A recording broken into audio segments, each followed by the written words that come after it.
por Canal 13.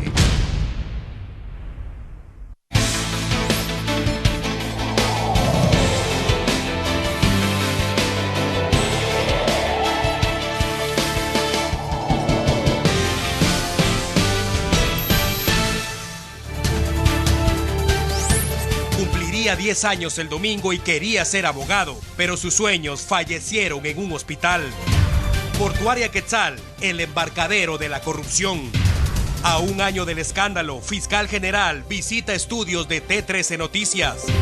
Parecen saqueadores, pero son policías municipales de Suchitepeques. Autoridades confirman abastecimiento de vacunas para niños.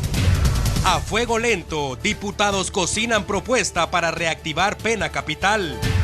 Fin del plazo para inscripción de animales exóticos. Evo Morales le muestra los beneficios de la coca al Papa Francisco. Semifinales de la Champions League, la suerte está echada. ¿Qué tal? Muy buenas noches, somos T13 Noticias, el servicio informativo que usted necesita. Agradecemos su preferencia para esta emisión. En unos minutos tendremos una entrevista con la fiscal general del Ministerio Público, Telma Aldana, a un año del caso La Línea. Iniciamos.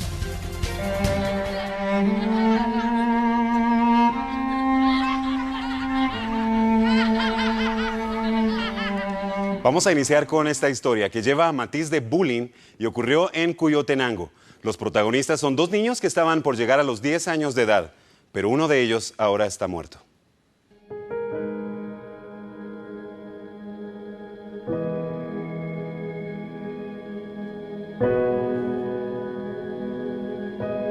Esta vez, la noticia se genera en Retaluleu y la víctima no alcanzó a cumplir la mayoría de edad. Este niño se llamaba Alberto Erlindo Alessio Cotá, tenía 9 años, cursaba el 4º grado de primaria en una escuela ubicada en Cuyotenango, mismo lugar que lo vio nacer.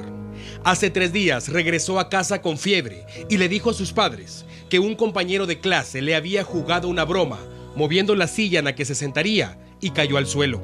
Se lastimó una rodilla y el dolor era insoportable. Sus padres lo llevaron al hospital de Mazatenango. Después de revisar las radiografías, los médicos dijeron que todo estaba en orden y regresó a casa. Pero el dolor continuó cada vez peor. Tenía fiebre y su abdomen se endureció. Los padres de Alberto buscaron segunda opinión y lo llevaron al Hospital Nacional de Retaluleu, pero pese al esfuerzo de los galenos, falleció.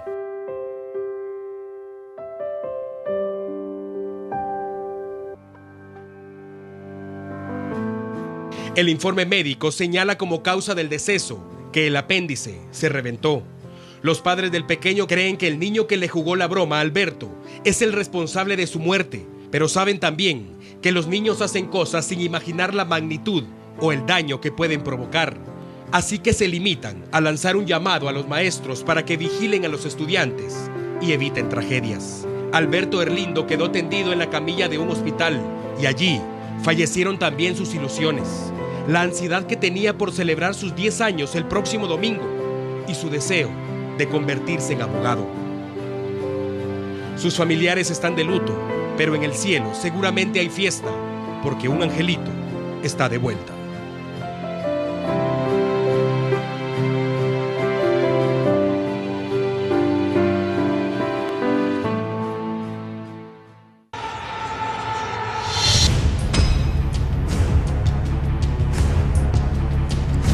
Y esta es la noticia que acapara la atención mediática. Hoy fueron capturados 8 guatemaltecos y un español vinculados a posibles anomalías por un usufructo en la empresa portuaria Quetzal. Estas personas también tienen vínculos con la estructura denominada La Línea.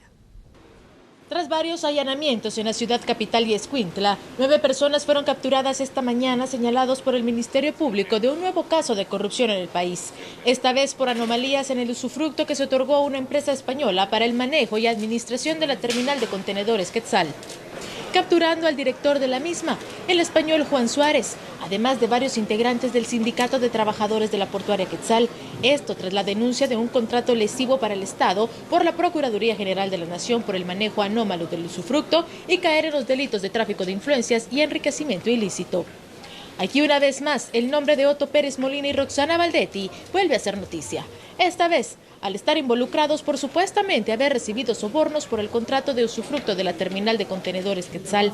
Además de ello, la fiscal general Telma Aldana ha solicitado se le retire el antejuicio al magistrado de la Corte Suprema de Justicia, Douglas René Charchal Ramos, debido a que podría estar involucrado por supuestos favores judiciales.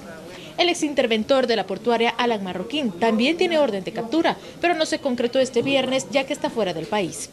Pérez y Valdetti, según el Ministerio Público y la CICIG, se beneficiaron con viviendas lujosas, lanchas, equipo marino, dinero en efectivo y otros inmuebles con los sobornos obtenidos de la portuaria Quetzal. Los 9 capturados son Gustavo Adolfo Martínez Luna, yerno de Otto Pérez Molina, el español Juan José Suárez Messenger, director de la terminal de contenedores Quetzal, Julio César Zamora Álvarez, Lázaro Noé Pérez Mata, Mario Ruano San José, Jonathan Chévez, Julio Rolando Sandoval Cano, Julio Roberto Escobar Orellana, José Daniel Luna Argueta, además que se giraron orden de captura internacional contra Alan Marroquín, William Shark, Ángel Pérez Maura, Mauricio Galín y Guillermo Lozano. Dentro de los capturados por el caso de la empresa portuaria Quetzal, figura Gustavo Martínez, yerno del expresidente Otto Pérez, y hoy llega a tribunales por segunda vez, siempre por casos de corrupción.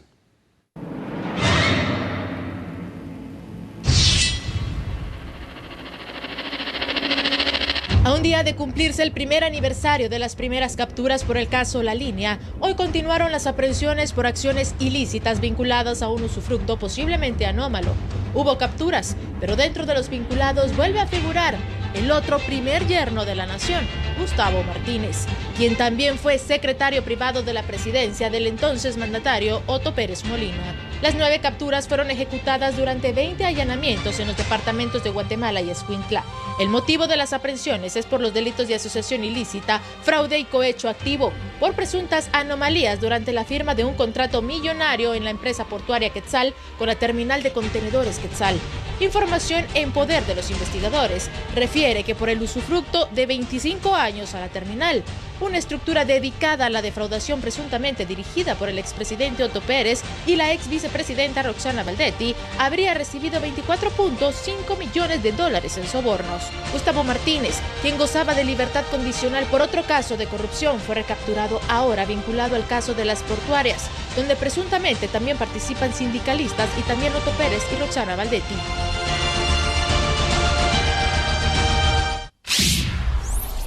Debido al alto índice de criminalidad que se registra en el departamento de El Petén, las autoridades ejecutan desde esta mañana la Operación Tikal. El objetivo es desarticular bandas que siembran el terror en esa jurisdicción y las acciones iniciaron con 30 allanamientos en Flores y San Benito. La movilización de las fuerzas de seguridad incluye 250 elementos de la Policía Nacional Civil, 125 del Ejército y fiscales del Ministerio Público. Al final de la tarde, la policía informó que no se reportan capturas, pero sí se logró el secuestro de evidencia que pronto podría llevarlos a ejecutar arrestos. Al regresar de la pausa, nuestro compañero Alan Alfaro con la entrevista a la fiscal general y jefa del Ministerio Público, Telma Aldana, a un año del caso La Línea.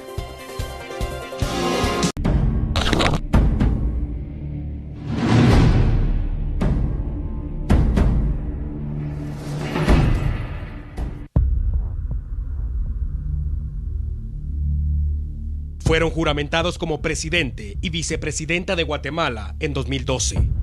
Parecían el binomio presidencial perfecto para muchos sectores del país. El militar que prometía mano dura contra los delincuentes y la primera mujer en ocupar la silla de la vicepresidencia, sentando un precedente. Pero quizás la fecha más importante para ese binomio fue el 16 de abril del año 2015. Ese día, la fiscal general del Ministerio Público, Telma Aldana, reveló que existía una estructura criminal dedicada a saquear las arcas del Estado a través de la defraudación aduanera. El líder se suponía que era Juan Carlos Monzón, entonces secretario privado de Roxana Valdetti, la vicepresidenta. Más de 30 personas fueron vinculadas al caso y los arrestos incluyeron a los exjefes de la SAT, Omar Franco y Carlos Muñoz. Monzón estaba fuera del país y se convirtió en el más buscado. Las investigaciones continuaron, pero paralelo al trabajo del Ministerio Público, en coordinación con la CICIG, surgió una fuerza que empezó a movilizarse hacia el centro histórico durante 20 semanas consecutivas. Las manifestaciones no cesaron hasta que alcanzaron su objetivo. Algunos se atribuyeron la coordinación de las movilizaciones, pero los participantes siempre insistieron en que lo único que los movió fue la necesidad y sed de justicia.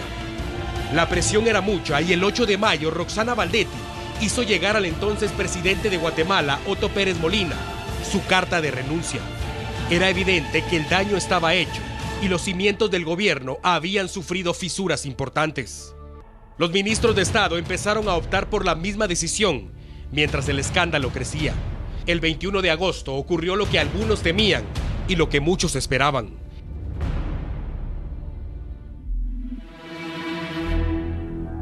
Roxana Baldetti fue arrestada mientras estaba recluida en un hospital privado de la zona 10 capitalina.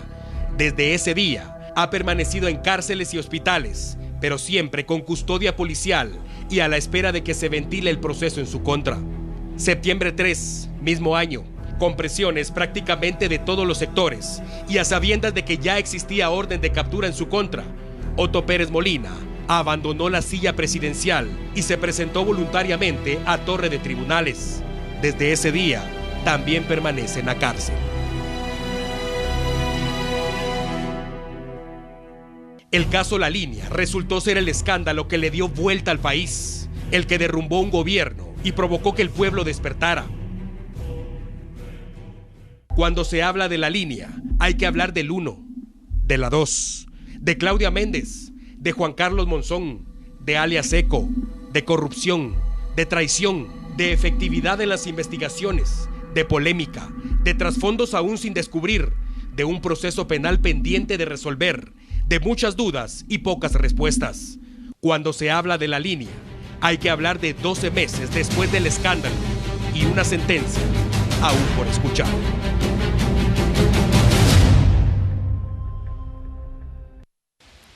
Buenas noches y gracias por continuar en sintonía de T13 Noticias, tal y como lo anunciamos en nuestros titulares. Esta noche contamos con la grata presencia de la señora Fiscal General del Ministerio Público, la licenciada Telma Aldana. Licenciada, buenas noches y gracias por atender el llamado de T13 Noticias. Buenas noches, Alan, y muchas gracias por invitarme a este programa. Licenciada Aldana, estamos ya prácticamente a horas de cumplir ya un año de aniversario de aquella conferencia de prensa que provocó un escándalo a nivel nacional.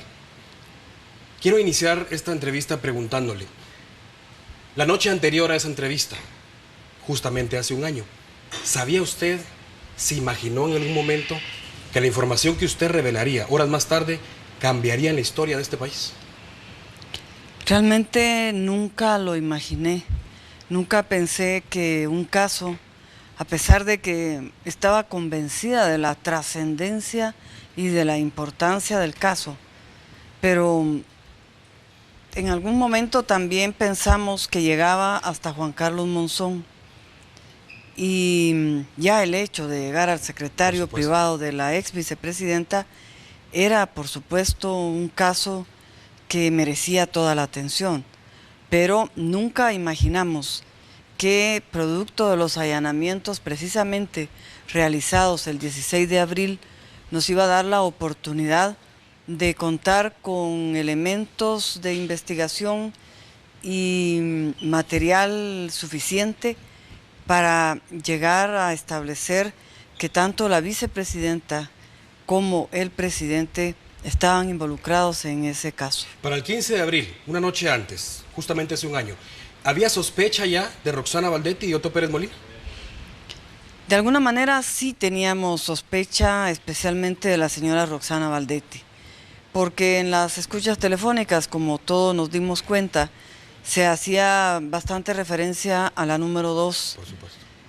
Y luego el hecho de que su propio secretario privado estuviera involucrado, sabiendo la cercanía que había entre los dos, daba lugar a las sospechas, por supuesto. Licenciada Aldana, hoy por hoy usted goza de seguridad, ha trascendido su trabajo a nivel nacional e internacional, pero no deja de ser un ser humano. Claro. En ese momento, ¿no tuvo temor usted de denunciar este tipo de acciones? Estábamos hablando de las personas que estaban al frente de un país, al frente del gobierno, que pudieran estar vinculadas en un caso de corrupción y que por supuesto esto puede traer consecuencias para usted o su familia. Nunca realmente tuve temor porque estaba convencida de que las investigaciones eran objetivas, eran contundentes y que mi obligación era conducir con el señor comisionado y nuestros equipos de trabajo la investigación por el lado correcto y el lado objetivo. Por supuesto. Licenciada Aldana, una cosa es acusar y otra cosa, por supuesto, muy diferente es sustentar esas acusaciones con pruebas contundentes frente a un juzgado competente. Yo recuerdo que hace unos meses estuve con usted en este mismo sitio, exactamente, y la pregunta fue si era cuestión de tiempo para que viéramos a Otto Pérez detrás de las rejas. Usted dijo que era cuestión de tiempo. La pregunta ahora ¿es cuestión de tiempo para que el señor Otto Pérez Molina, Roxana Valdetti y el resto de vinculados escuchen sentencia condenatoria? ¿Hay pruebas suficientes para sustentar toda esta acusación? Sí, hay suficiente material de investigación y sí estoy convencida de que ambos y la estructura criminal, la línea, va a escuchar la sentencia condenatoria. ¿Cómo ha sentido usted este proceso? ¿Han habido complicaciones a lo largo? Estamos hablando de un año ya, por supuesto.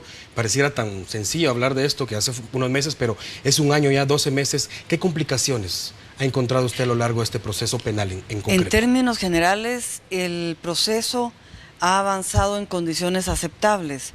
Si tomamos en cuenta la cantidad de personas vinculadas al proceso, la cantidad de defensores, la cantidad de material, de escuchas telefónicas que se han llevado a cabo en el juzgado.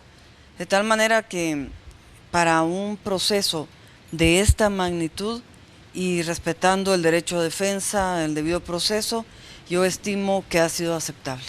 Licenciada Aldana, ¿presiones ha recibido usted de algún sector del país? No. Nunca he recibido presiones y si las hubiese recibido, créanme que ya estarían sujetas a proceso las personas. Denunciadas. ¿Cuánto tiempo usted cree que podría tardar más este proceso en los tribunales de justicia? ¿Podríamos hablar de una sentencia condenatoria antes de que finalice 2016, licenciada Aldana? En primera instancia, me parece que sí. Me parece que este año vamos a escuchar la sentencia de primera instancia. Y luego vendrá la apelación para la segunda instancia, que no debería de tardar más de 6 meses, 5 meses, y si hubiese casación, corresponderá a la Cámara Penal de la Corte Suprema de Justicia. De igual manera, no debería de tardar más de 6 meses. Con las pruebas que usted tiene en este momento en su poder a lo largo de la investigación, ¿es totalmente comprobado, seguro, certero que Otto Pérez Molina y Roxana Valdetti se robaron el dinero del pueblo de Guatemala? Recuérdese que tenemos alrededor de 89,000 escuchas telefónicas. Esas escuchas telefónicas nos permitieron la construcción de un caso. Hay análisis criminal por parte de expertos del Ministerio Público y de expertos de la Comisión Internacional contra la Impunidad en Guatemala. Hay dispositivos electrónicos, correos electrónicos, miles de documentos que vienen a sustentar todo el caso con las escuchas telefónicas y si a esto le agregamos la colaboración eficaz del señor Salvador Estuardo González, que viene a corroborar lo que nosotros hemos investigado. La colaboración eficaz es un medio legal, válido, establecido en el ordenamiento jurídico guatemalteco, se le da pleno valor y está con todas las formalidades legales. De tal suerte que precisamente este caso de la línea es el caso que tiene una investigación modelo para el país, sustentado en métodos especiales de investigación.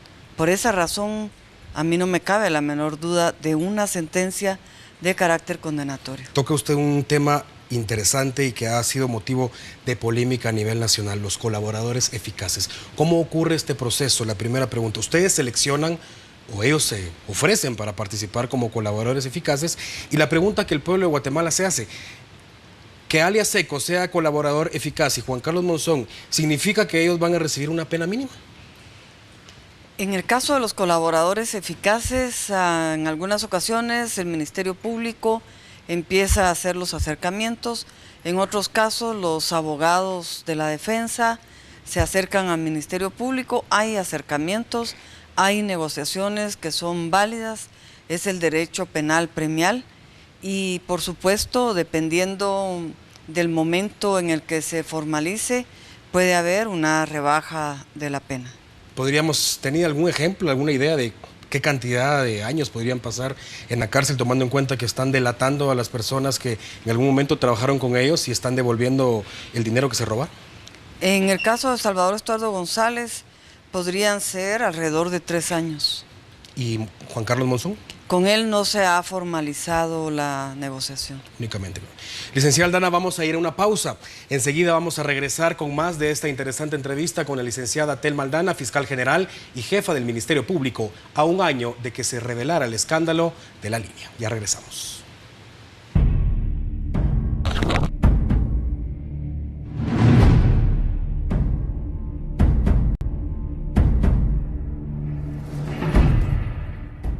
Gracias por continuar con nosotros en esta noche de viernes 15 de abril. Estamos en una entrevista especial con la fiscal general y jefa del Ministerio Público, la licenciada Telma Aldana, precisamente refiriéndonos al escándalo que se reveló prácticamente hace un año sobre el caso La Línea. Otra pregunta interesante y que se hace en muchos sectores del país, me incluyo por supuesto. ¿No hay empresarios de gran talla incluidos en el caso La Línea? ¿No vamos a ver empresarios capturados, licenciada Aldana? Hasta la fecha, los empresarios que hemos encontrado en las investigaciones, los importadores, son los que hemos llevado ante el órgano jurisdiccional. Sin embargo, este caso es tan grande, de tal magnitud, que no podemos todavía asegurar si vamos a encontrar o no a más personas. Sigue siendo una posibilidad. Sigue siendo una posibilidad. Es decir que aunque estas más de 30 personas escuchen sentencia condenatoria en este año, que es lo que se tiene previsto, continúa el proceso de investigación. Sí, continúa el análisis de todo el material que hemos incautado. Licenciada Aldana, estamos a 12 meses de este escándalo. ¿Qué ve de diferencia usted en el país a nivel general de aquel 16 de abril del año 2015 a mañana, 16 de abril del año 2016? Yo veo un país diferente, pero únicamente desde lo que corresponde a la participación ciudadana.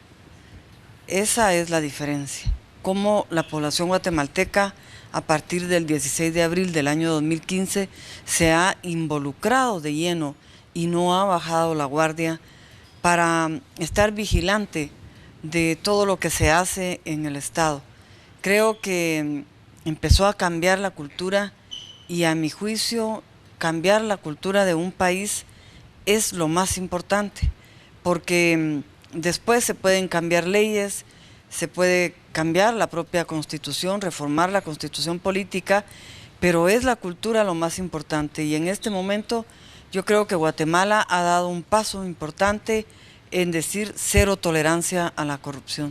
Usted habló hace un momento de una investigación modelo, prácticamente el caso La Línea. ¿Este modelo debe seguir siendo utilizado? ¿Está siendo utilizado en más casos de corrupción, licenciada Aldana?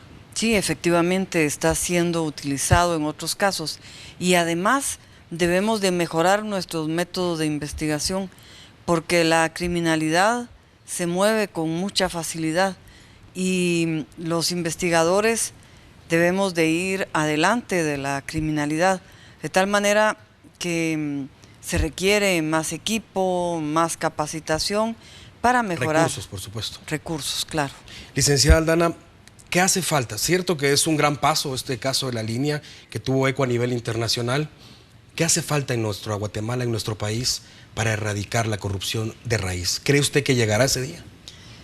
En lo que respecta al sector justicia, sin lugar a dudas, hay que fortalecer a las instituciones.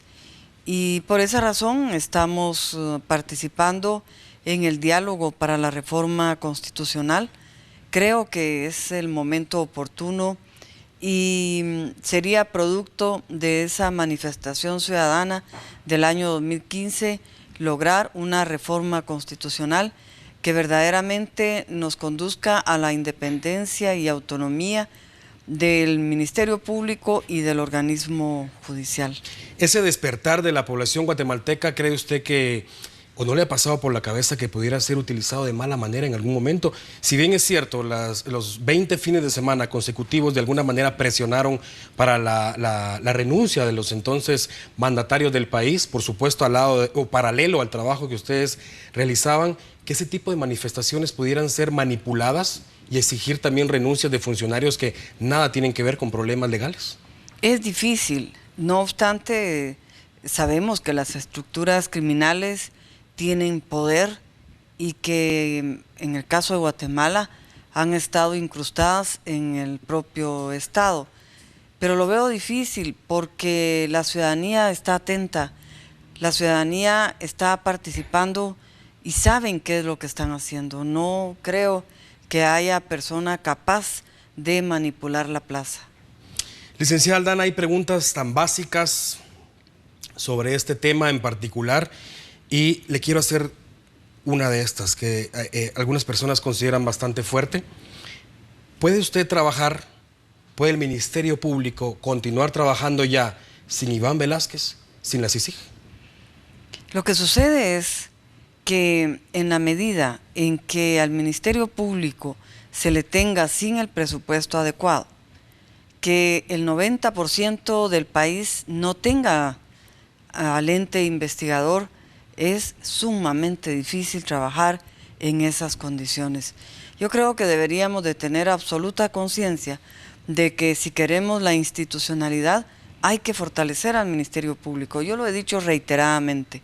En este momento tenemos 490 millones de quetzales sin fuente de financiamiento, porque 100 millones le pusieron una fuente de financiamiento que no puede ejecutar el Ministerio Público, 390 igual, y estamos a la espera de que el Congreso de la República nos apruebe una fuente de financiamiento.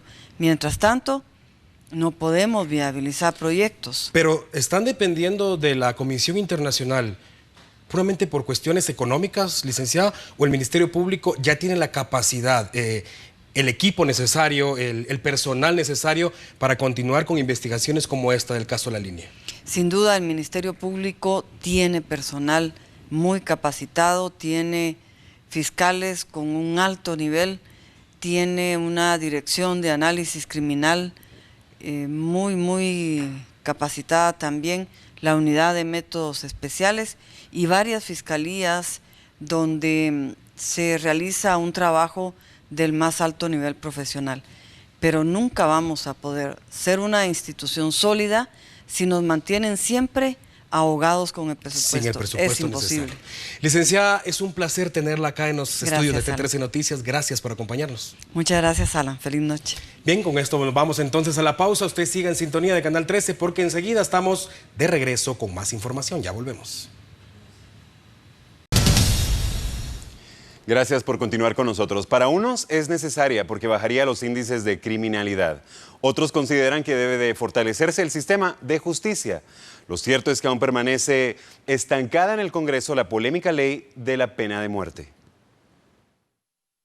A pesar que la Corte de Constitucionalidad dejó fuera el delito de asesinato para ser aplicada la pena de muerte a quienes lo cometen, el tema de la aplicación de esta pena capital sigue en espera de ser discutida en el Congreso de la República. Diputados ponentes de la iniciativa mantienen acercamiento con sectores de la sociedad civil para lograr apoyo y conocer propuestas que fortalezcan a la iniciativa. Ahora esperan que la iniciativa sea abordada en las próximas sesiones legislativas para avanzar con la medida que consideran será persuasiva para bajar los índices de criminalidad en el país. Y a partir de mañana, quienes posean animales exóticos como mascotas o en zoológicos particulares, sin el registro en el CONAP, deberán de preparar la billetera porque serán sancionados. Finalizó el plazo de prórroga que amplió el Consejo Nacional de Áreas Protegidas CONAP para el registro de la fauna silvestre en cautiverio, que se refiere a las especies de animales exóticos que muchas personas conservan como mascotas. Más de 10.000 especies, entre ellas loros, guacamayas, faisanes, monos, serpientes, mapaches, entre otros, fueron registrados legalmente ante el CONAP. Sus propietarios completaron los requisitos de registro y ahora pueden estar tranquilos y liberados de multas y otras sanciones. Las instalaciones del CONAP en la zona 1 capitalina fueron insuficientes para la demanda de personas que llegaban para registrar a sus exóticas mascotas y por esa razón habilitaron salones en el Parque de la Industria en la zona 9 capitalina, donde culminó el proceso de registro. Quienes no registraron podrían ser multados y sancionados según la ley por poner en riesgo la conservación de especies de fauna silvestre.